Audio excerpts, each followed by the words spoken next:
आ जाओ अम्मा। बैठो। अरे बेटा जी, मैं ना कहती थी कि अल्लाह साईं बड़ा मेहरबान है, कितने अच्छे लोगों में लाके हमें ठहराया है। हाँ अम्मा, शाहिद भाई और बाजी जी तो बिल्कुल अपनों जैसे हैं, और बाजी जी के चेहरे पर तो अलग ही नूर है। हाँ, और पता है बाजी जी तो रज्जो को बिल्कुल अपनी छोटी बहन की तरह रख रही हैं, और उन्होंने कह भी दिया है कि आज से रज्जो उनके साथ उनके कमरे में सोएगी। हैं? तो रज्जो उन्हीं के साथ सोएगी?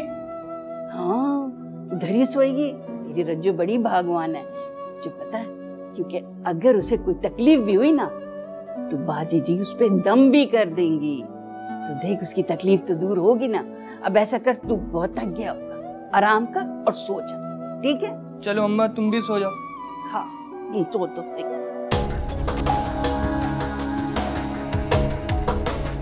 सुना, पानी आ गया।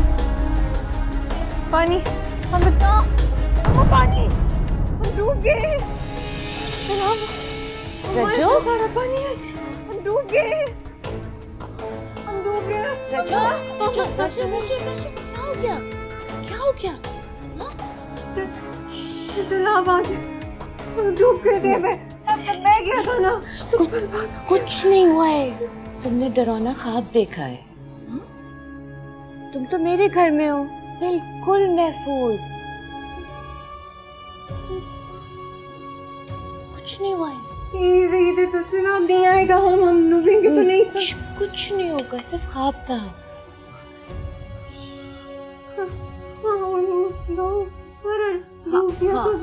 हाँ, कोई बात। हाँ, हो गया। बस अब मैं हूँ। अच्छा, मैं तुम्हारे पास हूँ। हाँ, तुम सो जाओ, मैं यही हूँ, कहीं नहीं जाती। पानी तो नहीं आएगा। कुछ नहीं आएगा, कुछ नहीं होगा, आओ सो जाओ।